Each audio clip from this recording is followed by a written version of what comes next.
Welcome to our new session.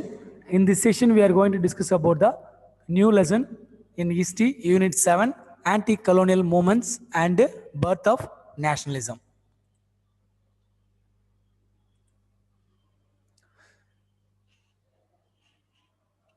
The title of the lesson is Anti-Colonial Movements and the Birth of Nationalism.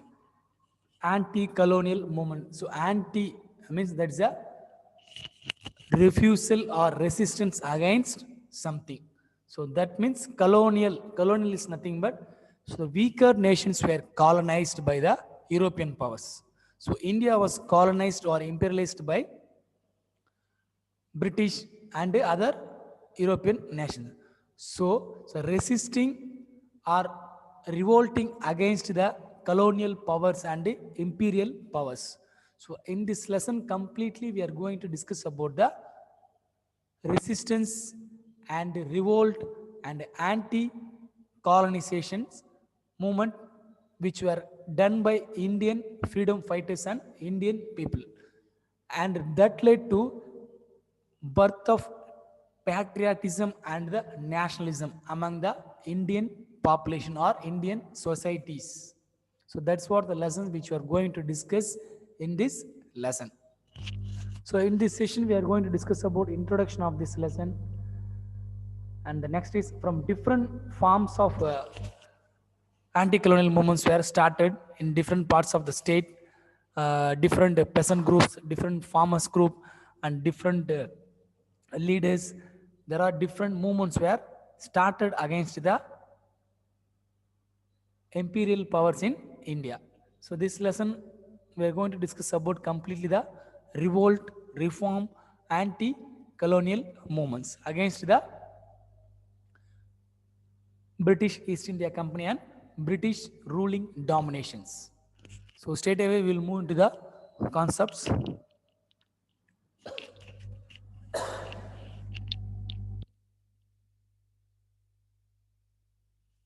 So on June 23rd, 1757, so Bengal Nawab or Bengal ruler who is known as Siraj Dowla, who was defeated by East India Company in the Battle of Plassey. So Siraj Dowla's uncle who led the army of Siraj Dowla. So the uncle of Siraj Dowla is Mir Jafar.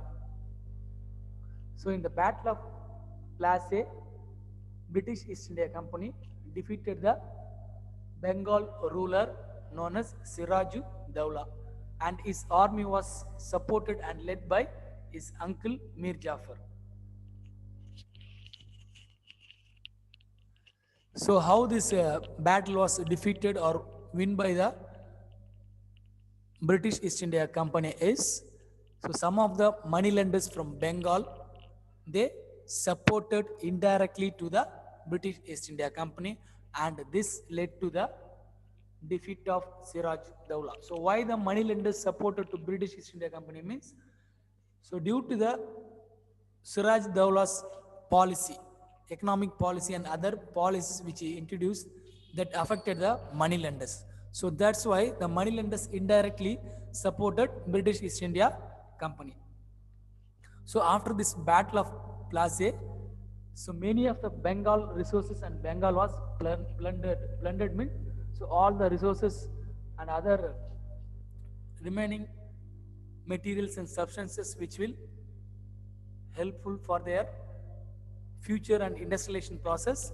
For that purpose, they took away everything. That is known as plunder. Plunder means அங்க இருக்கிற பொருள் பணம் பொருள் எல்லாத்தையுமே பெங்கால் வந்து அந்த போர்ல தோக்கடிச்சு சிராஜ் தௌலா அதுக்கப்புறம் அங்க இருக்க விஷயங்களை ஃபுல்லா சுரண்டி எடுத்தும் போது தான் blender. So after these things in 1757 and 1760, so company received Indian rupees of 22.5 million from Mir Jafar. So Mir Jafar is an uncle of Siraj Dowla. So the British East India Company during the period of 1757 to 1760, they received Indian rupees 22.5 million rupees. Why means Mir Jafar, uncle of Siraj Dowla, he wants to become a new Nawab of Bengal. So for that he paid money 22.5 millions to British East India Company. So and this led to what happened again, there is a more chance for dominating, getting money and other resources from the West Bengal region. So with this money and resources which were plundered in the Bengal region, so that helped the British East India Company to more industrialize their industrial sector in British and in the India also. So the due to available of this much amount of money from the Mir Jafar, that made the entire British nation to be more well industrialized nation, and that led to the deindustrialization. How means, so the resources which they took from the Bengal region, that made them to become a more powerful and industrialized nation. After that, what happened? So the Britishers, they produced their products from the industrial sector. They converted or they considered India as a market for selling their products.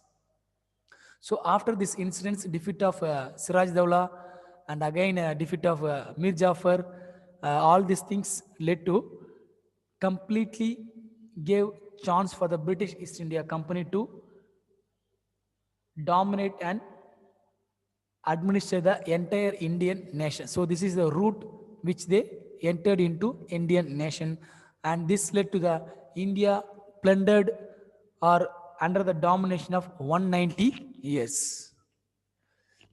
So this is the introduction how the British East India Company entered into India. So and next what happened, that and all we'll discuss in the next lesson. Sorry, the next concept. In the next concept, so how the anti-colonization movement started. So in India, this is how the Britishers entered. So against their ruling and administration, from lower level to the top level, how the peasants, farmers, middle class, and other constitutional wise, how the Indian leaders and Indian patriots, they were trying to fight against or resist the British East India Company ruling in India. That's what we are going to discuss in this lesson. So now we'll move to the next concept. So next concept is peasant and tribal resistance. So peasant and tribal resistance is nothing but, so in the urban areas, so important and most powerful leaders from different parts of different provinces in West Bengal, Madras and Mumbai, they were mainly responding to the Western ideas. Western ideas means the Britishers, they started more different philosophies, schools and other things in India. So some of the middle class and top class people, they learned the Western ideas and they are trying to implement or bring into the practices of social and religious reform movements in Indian society. So in the middle class வர்க்கம் பணக்காரங்க என்ன பண்றாங்கன்னா Britishers உடைய western ideas, western பிரின்சிபல்ஸை அவங்களுடைய ஸ்கூல்லையும் அவங்களுடைய காலேஜ்லையும் போயிட்டு அவங்களுடைய பழக்க வழக்கங்களை கற்றுக்கிட்டு அதை வச்சுக்கிட்டு நம்ம நாட்டில் நம்ம சமுதாயத்தில் நடக்கிற சமுதாயம் மற்றும் இந்த ரிலீஜியன்ஸில் நடக்கிற சில விஷயங்களை, so social evil practices, so தேவையில்லாத சில விஷயங்களை எப்படி வந்து எராடிகேட் பண்ணலாம், எப்படி அந்த விஷயங்களை ஒழிச்சு கட்டலாம் அப்படின்னு சொல்லிட்டு அர்பன் சிட்டிஸில் இருக்கிற அர்பனில் இருக்கிற லீடர்ஸ் எல்லாமே பார்த்தீங்கன்னா அந்த விஷயங்களில் ரொம்ப மும்முரமாக இருக்காங்க. ஸோ அந்த மாதிரி விஷயங்களில் அவங்க ரொம்ப தீவிரமாக இருக்கும்போது கடைசியில் என்ன நடக்குதுன்னு பார்த்தீங்கன்னா, ஸோ ரூரல் ஏரியாவில் பிரிட்டிஷ் என்ன பண்ணுறான், ஸ்ட்ராங்காக அக்ரெசிவாக உள்ளே இறங்கி ரூரல் ஏரியாஸை ஃபுல்லாக கம்ப்ளீட்டாக பிரிட்டிஷ் டாமினேட் பண்ணி அவங்கள அடிமைப்படுத்திட்டு இருக்காங்க. ஸோ அந்த மாதிரி அவங்க அடிமைப்படுத்தப்பட்ட ட்ரைபிள்ஸு, ஃபார்மர்ஸு, பெசன்ஸு இவங்கெல்லாம் என்ன பண்ணாங்களா, அவங்கள எதிர்த்து போராட ஆரம்பிக்கிறாங்க சில கிராமங்கள்லையும் சில காட்டுப்பகுதியிலையும். ஸோ அந்த மாதிரி பார்த்தீங்கன்னா restorative rebellions. So restorative rebellions என்ன பார்த்தீங்கன்னா, பழைய social and religious orders and ப்ராக்டிசஸை திரும்ப எப்படி பெறலாம் அப்படின்னு சில பெசன்ட்டு, ரிலீஜியஸ் லீடர்ஸு, ரூரல் இருக்க எல்லாமே என்ன பண்ணுறாங்க, போராடுறாங்க. That is known as restorative rebellions. So பழைய நெறிமுறைகள், வழிமுறைகள்லாம் இருக்கும் சமுதாயம் மற்றும் தனித்தனி மதங்களில், அதை எல்லாத்தையும் திரும்ப எப்படி நம்ம கொண்டு வர்றது. இந்த பிரிட்டிஷ் வந்து என்ன பண்ணுறாங்க, கிறிஸ்டியானிட்டி அப்புறம் விடோரி மேரேஜ் இந்த விஷயங்கள்லாம் திரும்ப கொண்டு வரானுங்க. ஸோ அதனால் பார்த்தீங்கன்னா அந்த விஷயங்களை இவங்க எதிர்த்து போராடுறாங்க. That is known as restorative rebellions. So next வந்து religious movements. ஸோ சில லீடர்ஸ் பார்த்தீங்கன்னா தனித்தனி ரிலீஜியன்லேருந்து இந்து முஸ்லீம் கிறிஸ்டியானிட்டி சில ஸ்பெசிஃபிக்காக இந்த அந்த ரிலீஜன்ஸ்லேருந்து சில லீடர்ஸ் என்ன பண்ணுறாங்க, they started fighting and restructuring their specific community and specific religious. That is known as religious movements. Social banditry. Social banditry is nothing but leaders of religious movements. They were considered as a criminal or accused by British. So that led to what happened. The religious reformers or religious freedom fighters, they become the leaders of specific communities. That is known as social banditry. So சமுதாயங்களில் நடக்கிற சில சீர்கேடுகளை சில ஸ்பெசிஃபிக்கான communities வந்து சில லீடர்கள் உருவாகிறாங்க. அவங்க உருவாக என்ன பண்ணுறாங்க அப்படின்னு பார்த்தீங்கன்னா அந்த கம்யூனிட்டி அந்த ரிலீஜியன் நடக்கிற சில விஷயங்களை எதிர்த்து போராடி அவங்க மீட்டு கொடுக்குறாங்க அவங்களுடைய பாரம்பரியங்களை சில வழிமுறைகளை. அப்படி போராடுறவங்களை பார்த்தீங்கன்னா அந்த மாதிரி லீடர்ஸை பிரிட்டிஷ் வந்து அரெஸ்ட் பண்ணுறாங்க. அப்படி அரெஸ்ட் பண்ணாலும் அந்த அரெஸ்ட் பண்ணப்பட்ட எல்லா ஒரு ரிலீஜன் மத தலைவர்கள் எல்லாரையுமே அந்த பொதுமக்கள் என்ன பண்ணுறாங்க, அந்த ஸ்பெசிஃபிக் ரிலீஜன் சேர்ந்தவங்க அவங்கள வந்து ஹீரோவாகவும் ஒரு சாம்பியன்ஸாகவும் அவங்க கன்சிடர் பண்ணுறாங்க. That is known as social banditry. So அடுத்து என்ன பார்த்தீங்கன்னா mass insurrection. So mass insurrection என்ன பார்த்தீங்கன்னா இமீடியட்டாக சடனாக ஒரு சில இடங்களில் திடீர்னு என்ன பண்ணுறாங்கன்னா ஒரு சில பெசன்ஸு ஃபார்மர்ஸு சில ட்ரைபல் குரூப்ஸ் என்ன பண்ணுறாங்க, உடனே திடீர்னு அப்படி என்ன பண்ணாங்க, பிரிட்டிஷ் அகைன்ஸ்ட் என்ன பண்ணாங்க, சில போராட்டங்கள் திடீர்னு வெடிக்குது. That is known as mass insurrection. So social banditry என்னன்னு பார்த்தீங்கன்னா பிரிட்டிஷஸ் வந்து நம்ம நாட்டுக்குள்ள நம்மளுடைய பாரம்பரிய வழக்கங்கள் வழிமுறைகளை மாற்றுறதுனால அதை எதிர்த்து என்ன பண்ணுறாங்க, நம்ம லீடர்கள் சில பேர் போராடுறாங்க. அதுவும் ஸ்பெஷலாக வந்து religious leaders. That is known as social banditry. So with this we will end this concept. Now we will move to the next concept. So next causes is change in the revenue system. So revenue system என்ன பார்த்தீங்கன்னா, so Mughal வந்தாங்க, east India company Mughal கிட்ட வந்து Mughal take over பண்ணது வந்து east India company. அவங்களுக்கு அடுத்து பார்த்தீங்கன்னா ஈஸ்ட் இந்தியா கம்பெனி என்ன பண்ணுறாங்கன்னா அவங்க ஒரு டேக்ஸோ இல்லை ஒரு வருமான வரி எப்படி பண்ணலாம் அப்படின்றது அவங்க ஒரு விஷயம் புதுசாக இன்ட்ரடியூஸ் பண்ணால் அந்த மாதிரி விஷயங்கள்லேருந்து எப்படி வந்து நம்ம விவசாயிகள், நம்ம ஃபார்மர்ஸு, பெசன்ஸு, இந்த ரூரல் குரூப் எல்லாரையுமே பார்த்தீங்கன்னா அஃபெக்ட் ஆச்சு. ஸோ அந்த விஷயங்கள்லேருந்து எப்படி மீண்டு வரலான்ற விஷயங்கள்லையும் நம்ம ஃபார்மர்ஸ், பெசன்ஸ் வந்து என்ன பண்ணாங்க, போராட ஆரம்பித்தாங்க. That is known as changes in the revenue system. So அடுத்து என்னென்னு பார்த்தீங்கன்னா சப்லெட்டிங் ஆஃப் லேண்ட். ஸோ ஜமீன்தார்ன்ற பார்த்தீங்கன்னா பெரிய ஒரு நிலக்கிழாரு. அவர் என்ன பண்ணுவோம்னா இருக்கிற நிலங்களை சின்னதாக கொஞ்சம் பிரித்து இருக்கிற கொஞ்சம் சின்ன விவசாயிகளுக்கு கொடுத்துட்டு அவங்க கிட்ட என்ன பண்ணுவார், மறைமுகமாக சில டேக்ஸை கலெக்ட் பண்ணுவார். ஸோ அந்த விஷயங்களும் சில பேர் என்ன பண்ணால் எதிர்த்து போராட ஆரம்பித்தாங்க. That is known as subletting of land. So அடுத்து என்ன பார்த்தீங்கன்னா பெசன்ட் அப்ரைசிங்.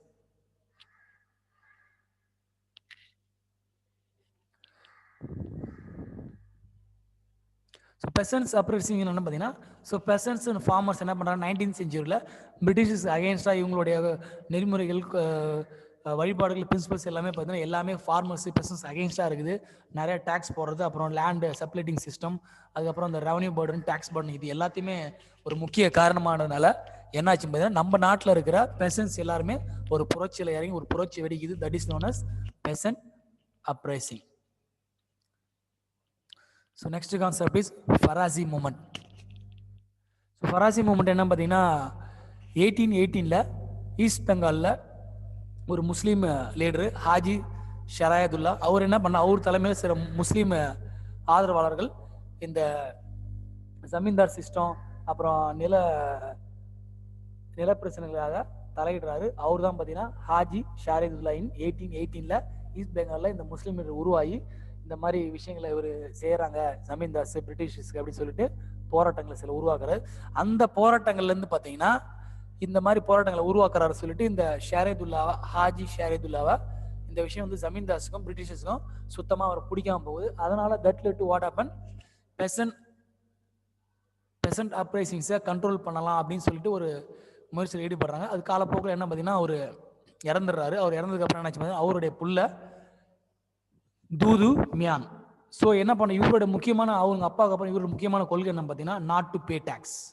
ஸோ ஃபராசி மூமெண்டோட முக்கியமான கொள்கை என்ன பார்த்தீங்கன்னா not to pay tax. So எதுக்காக இதை சொன்னார்னு பார்த்தீங்கன்னா, ஸோ அவருடைய முக்கியமான கொள்கை சிம்பிள் டாக்டரின் என்ன பார்த்தீங்கன்னா, ஷராதுல்லோட புள்ளையோட முக்கியமான கொள்கை என்ன, not to pay tax to Britishers and zamindars.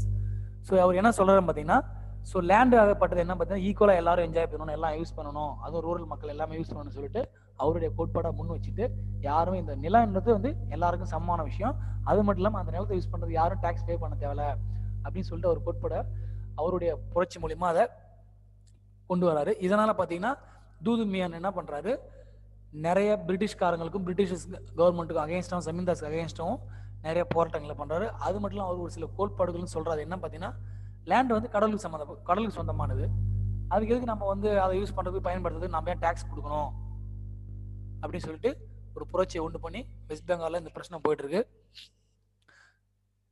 So இதுதான் பார்த்தீங்கன்னா Faraizi movement which was led by Dudu Miyan son of Shariatullah. So this movement was happened in Eastern Bengal. A Muslim reformer who started this Farazi movement. Next concept is Wahhabi rebellion in Barasat of Bengal. So மறுபடியும் இதுவும் பார்த்தீங்கன்னா பெங்காலில் தான் இந்த moment start ஆகுது. So இந்த rebellion இந்த revolt என்னன்னு பார்த்தீங்கன்னா, ஸோ இந்த நம்மள பிரிட்டிஷ் ஈஸ்ட் இந்தியன்ஸ் கம்பெனி நம்மளை எப்படி நம்ம அடிமைப்படுத்தி வச்சிருக்கணும், அது மட்டும் இல்லாமல் நம்மள நிலக்கீழார்கள் அவங்க எல்லாரும் நம்மளை எப்படி நிலவரி, நம்மளை பெசன்ஸு ஃபார்மர்ஸ் அடிமைப்படுத்தி நிலங்களை சுரண்டுறது, அப்புறம் வரி அதிகமாக செலுத்தெடுத்து ஃபினான்ஷியல் பேர்டனை ரைஸ் பண்ணுறாங்களோ அதை எல்லாத்தையும் எதிர்த்து போராடப்பட்ட உருவாக்கப்பட்ட ஒரு இயக்கம் தான் பெங்காலில். இது என்ன பார்த்தீங்கன்னா பராசத், இந்த ஏரியாவில் பெங்கால் இருக்குது, பெங்காலில் இந்த ரீஜன் இருக்குது. அந்த இடத்துல பார்த்தீங்கன்னா வஹாபி என்ற ஒரு முஸ்லீம் கம்யூனிட்டி சேர்ந்த Islamic leader who is known as T2 Mir. So இவர் என்ன பண்ணுறாருன்னா வஹாபி டீச்சிங்ஸை ஃபாலோ பண்ணிட்டு, ஸோ இங்கே முஸ்லீம்ஸ் எல்லாரையுமே முஸ்லீம்ஸ் ஃபார்மர்ஸு இவங்க எல்லாரையும் திரட்டி ஒன்று சேர்த்துக்கின்னு இந்த லேண்ட்லார்ட் சிஸ்டம், ஜமீன்தார் சிஸ்டம், அதுக்கப்புறம் பிரிட்டிஷ் ஈஸ்ட் இந்தியா கம்பெனி நம்மளை ரூல் பண்ணுறது எல்லாத்தையும் எதிர்த்து போராட ஆரம்பிக்கிறாரு. That is known as Wahabi rebellion. So இது முக்கியமான இந்த விஷயத்தை யார் லீட் பண்ணது அப்படின்னு பார்த்தீங்கன்னா T2 Mir. ஸோ முஸ்லீம் மக்கள் அதில் இருக்கிற ஃபார்மர்ஸ் பெசன்ஸ் எல்லாரையுமே இந்த ஜமீன்தார்ஸ் அப்புறம் பிரிட்டிஷ் ஈஸ்ட் இந்தியா கம்பெனி எல்லாம் பண்ணாங்க, டாமினேட் பண்ணி அவங்கள ரொம்ப அடிமைப்படுத்துறாங்க, ஸ்லேவ்ஸ் மாதிரி ட்ரீட் பண்ணாங்க. ஸோ அதனால் இந்த மூமெண்ட்டை லான்ச் பண்ணார் T2 Mir. ஸோ அடுத்த கான்செப்ட் என்னன்னு பார்த்தீங்கன்னா tribal uprising.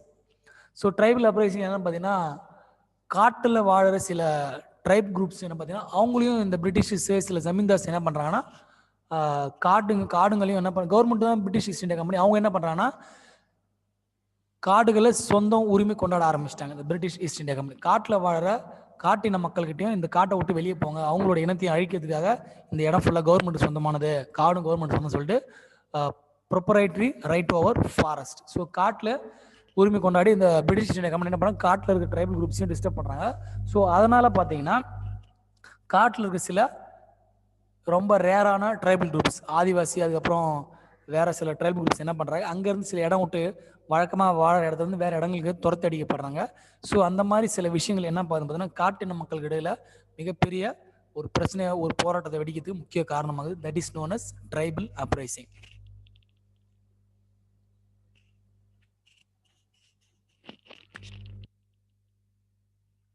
So Kol revolt என்ன பார்த்தீங்கன்னா, கோல்ன்றதும் ஒரு ட்ரைபல் குரூப்பு. ஸோ இவங்க பார்த்தீங்கன்னா மெயினாக சோடநாக்பூர் ரீஜனு, சிங்பூம் ரீஜன், ஜார்க்கண்ட், ஒரிஷாவில் இருக்க இந்த 2 ரீஜனில் இருக்கிறாங்க. ஸோ மெயினாக இதோட லீடர்ஸ் யாரான்னு பார்த்தீங்கன்னா பிந்தாராய் அண்ட் சிங்ராய், இவங்க 2 பேர் தான் முக்கியமான லீடர்ஸு. ஸோ இந்த 2 பேர் லீடர்ஸ் என்ன பண்ணுறாங்க, அந்த ரீஜனில் இருக்க ஃபாரஸ்ட்டில் இருக்க ட்ரைப்ஸ் என்ன பண்ணுறாங்கன்னா, இந்த பிரிட்டிஷர்ஸும் இந்த ஜமீன்தார்ஸ் என்ன பண்ணுறாங்கன்னா, இந்த இடங்களை வந்து எங்கள் கண்ட்ரோலில் வந்துச்சு, கவர்மெண்ட் கண்ட்ரோலில் இருக்குது.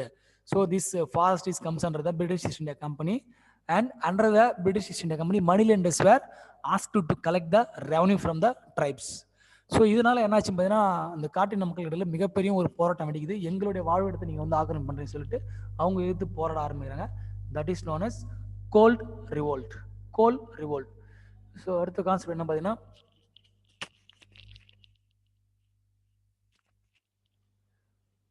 Out break.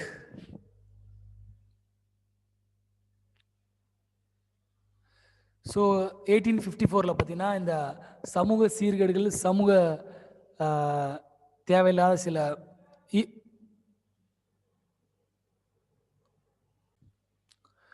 ஸோ சமூகத்தில் நடக்கிற சில தேவையில்லாத சோஷியல் ஈவில் ப்ராக்டிஸை எதிர்த்து சில பேர் போராடுறாங்க. அதில் முக்கியமான ஒரு ஆள் பார்த்தீங்கன்னா பீர் சிங். ஸோ இவர் இந்த போராடுற விஷயம் பார்த்தீங்கன்னா இந்த சாந்தால் என்ற ஒரு ட்ரைபல் குரூப்பு, அதுலேருந்து பார்த்தீங்கன்னா சித்து அண்ட் கானு இவங்க 2 பேரும் என்ன பண்ணுறாங்கன்னா அவரோட ரிபலினை தொடர்ச்சியாக ஃபாலோ பண்ணுறாங்க. ஸோ அது மட்டும் இல்லாமல் அந்த ட்ரைபல் குரூப்ஸை இவங்க 2 பேரும் சப்போர்ட் பண்ணிட்டு அந்த மக்களுக்காக அவங்களுக்கு தேவையான எல்லா விஷயங்களையும் போராடி மீட்டு வாங்குறாங்க. இதுக்கு மாதிரி பிரிட்டிஷர்ஸ் என்ன பண்ணுறாங்க பார்த்தீங்கன்னா காடுகள் மற்றும் ஜமீன்தார்ஸை காடுகள்லாம் ஃபுல்லாக அவங்க கண்ட்ரோலில் கொண்டு வந்துட்டாங்க, கவர்மெண்ட் கண்ட்ரோலில். அது மட்டும் இல்லாமல் ஜமீன்தார்ஸை யூஸ் பண்ணி அவங்க கிட்ட இருந்து வரி வசூலித்து இந்த மாதிரி விஷயங்களை பண்ணதுனால அந்த காட்டில் வாழ 2 சாந்தால் குரூப்ன்ற ஒரு ட்ரைப் என்ன பண்ணுறாங்க, சித்து அண்ட் கானு தலைமையில் என்ன பண்ணுறாங்க, அவங்க கையில் கிடைச்ச பவுஸ் அண்ட் ஆரோஸ், ஆக்சிஸ், ஷாட் இதெல்லாம் எடுத்துன்னு ராஜ்மஹால் என்ற ஒரு பிரிட்டிஷ் வாழ்ற ஒரு ரீஜனை அவங்க மார்ச் பண்ணிட்டு அவங்களை எதிர்த்து போராட முயற்சி பண்றாங்க. That is known as Santhal rebellion or outbreak. So அதுக்கப்புறம் 1855 என்னாச்சுன்னு பார்த்தீங்கன்னா, ஸோ இந்த சாந்தால் ரிபெலியன் இருந்த அவங்களுடைய நேச்சுரல் ஹேபிடேட், அவங்க வாழ்ந்த இடத்த பார்த்தீங்கன்னா இந்த பிரிட்டிஷ் ஆக்குபை வச்சிருந்த காடுகள் என்ன பண்ணுறாங்க, ஆட்டோமேட்டிக்காக ஒரு ஆக்ட் போட்டு அந்த ஆக்ட் மூலியமா திரும்ப என்ன பண்ணுறாங்க, அந்த இடத்த அவங்களுக்காக ஒதுக்கிறாங்க. That is known as Santhal Pargana division. So இந்த இடத்துல அதுக்கப்புறம் பார்த்தீங்கன்னா பிரிட்டிஷ் கவர்மெண்ட் என்ன பண்ணுது, ஸோ அந்த காடுகளை சாந்தால் ட்ரைப்ஸ்க்காகவே திரும்ப அந்த இடத்த ஒதுக்கிடுறாங்க இந்த போராட்டத்துக்கு அப்புறம். That is known as outbreak of 1854 Santhal rebellion. So அடுத்த கான்செப்ட் என்ன பார்த்தீங்கன்னா great rebellion of 1857. So 1857 British rule என்ன பண்ணுறாங்கன்னா பெங்கால் பிரசிடென்சி, பெங்கால் ப்ராவின்ஸில் ஸோ சிப்பாய்ஸ்லாம் என்ன பண்ணுறாங்க, they started mutinying means revolting against the Britishers. Because so எதனால் பார்த்தீங்கன்னா நிறைய இடங்களில் பிரிட்டிஷ் என்ன பண்ணுறாங்கன்னா சிவிலியன்ஸ் அப்புறம் இந்த ஆர்மியில் இருக்க சில சோல்ஜர்ஸ் என்ன பண்ணுறாங்க, சிப்பாய்ஸ்களை அவங்க அவங்களுடைய பாரம்பரியமான சில விஷயங்களை ஃபாலோ பண்ண விட மாட்டாங்க. அது மட்டும் இல்லாமல்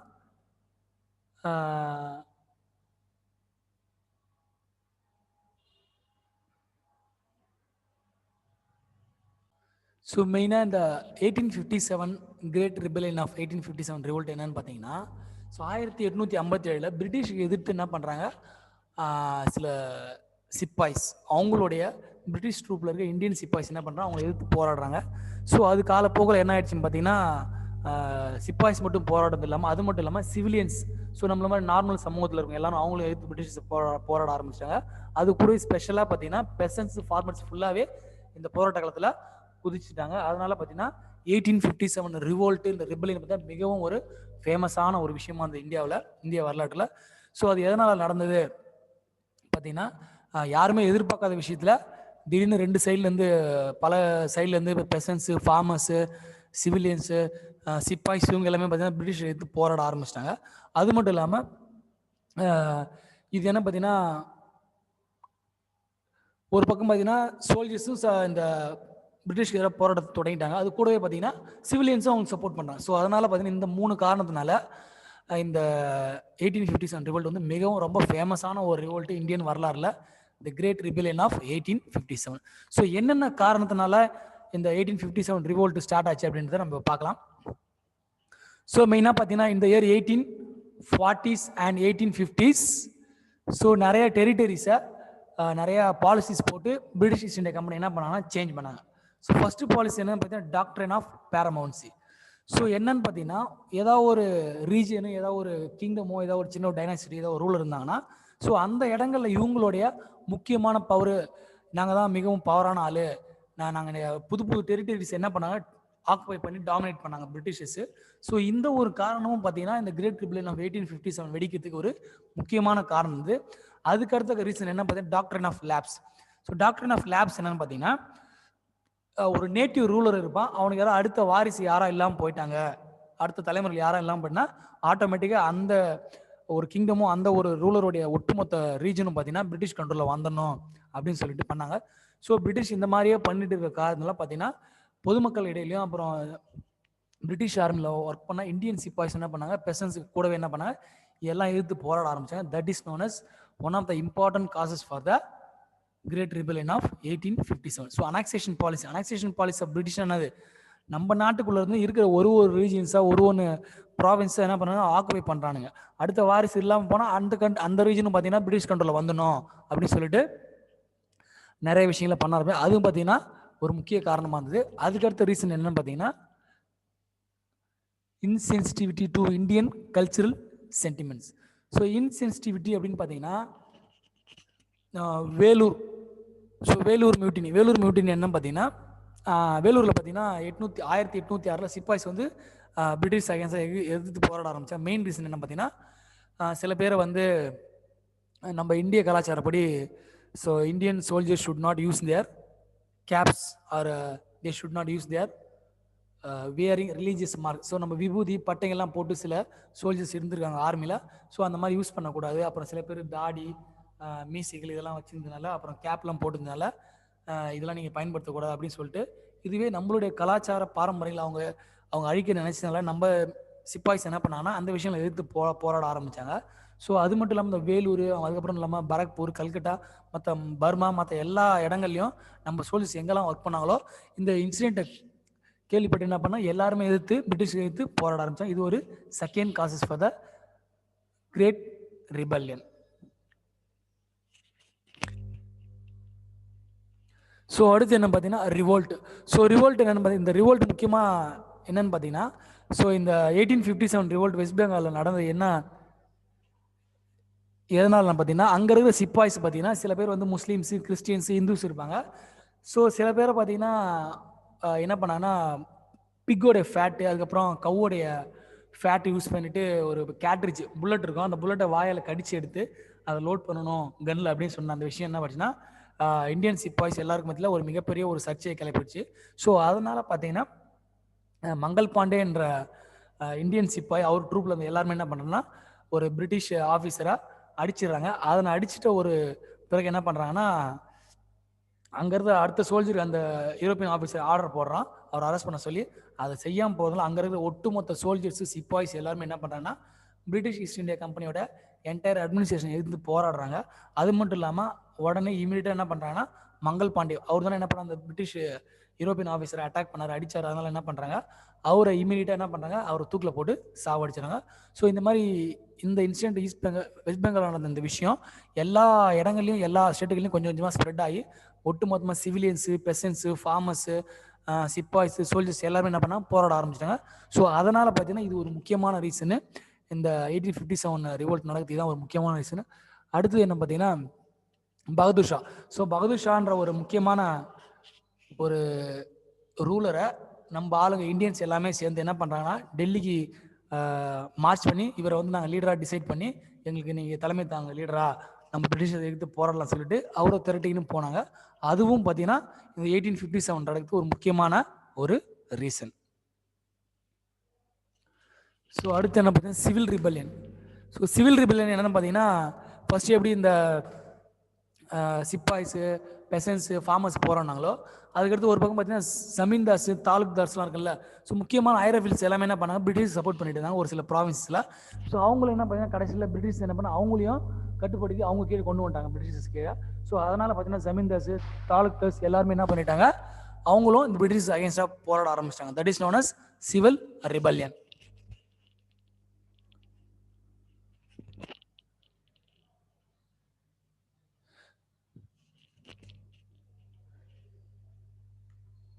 ஸோ அடுத்தது என்ன பார்த்தீங்கன்னா prominent fighters against Britishers. So அது மட்டும் இல்லாமல் பார்த்தீங்கன்னா இந்த முக்கியமான ஆளுங்க ஒரு மாகாணங்களில் ஒரு ப்ராவின்ஸில் பேஷ்வா பாஜிராவு, அப்புறம் ராணி லக்ஷ்மிபாய், ராணி லக்ஷ்மிபாய், அதுக்கப்புறம் ஒரு ப்ராவின்ஸ்லேருந்து முக்கியமான ஜமீன்தார்ஸ், கிங்ஸ் எல்லாமே என்ன பண்ணாங்களா ஆட்டோமேட்டிக்காக இந்த பிரிட்டிஷ் ஈஸ்ட் இந்தியா கம்பெனி எதிர்த்து போராட ஆரம்பித்தாங்க. இதுவும் பார்த்தீங்கன்னா ஒரு மிகப்பெரிய ஒரு ரிவோல்ட்டு, ரெசிஸ்டன்ஸ் ஆகிடுச்சு பிரிட்டிஷ்க்கு அகேன்ஸ்டாக. ஸோ இதையும் ஆட்டோமேட்டிக்காக என்ன பண்ணாங்கன்னா பிரிட்டிஷ் அவங்கள ஈஸியாக சப்ரஸ் பண்ணிட்டாங்க. That is known as suppression of rebellion in 1857.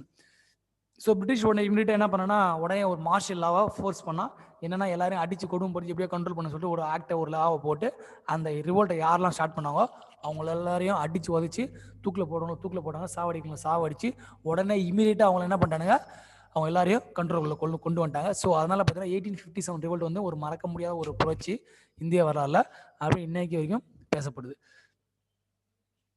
So India becomes a crown colony. So India becomes a crown colony means so 1857 ரிவோல்ட்டுக்கு அப்புறம் பார்த்தீங்கன்னா நிறைய பிரிட்டிஷ் பார்லிமெண்ட்டில் ஒரு சட்டம் போட்டு பிரிட்டிஷ் இந்தியாவை ஒரு ராணியோ இல்லை பிரிட்டிஷ் க்ரௌன் பிரின்சஸோ இல்லை அவங்களுடைய கண்ட்ரோலில் கொண்டு வரது பேர் தான் க்ரௌன் காலனி.